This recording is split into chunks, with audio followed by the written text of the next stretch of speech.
byose manuba wabyemeye kandi ni nako wabigennye ahatari ibihe byiza hari bibi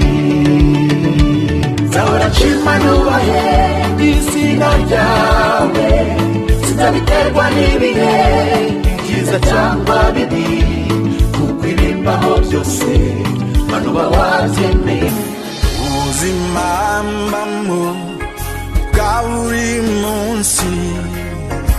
Yesu we ujya umba hafi mu ntambara ndwana za buri munsi Yesu we ujya umba hafi ntunsige njyenyine nubwo yicecekera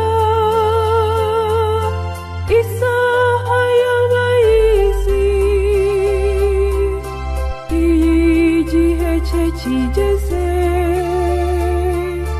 nibwatabara n'ingoga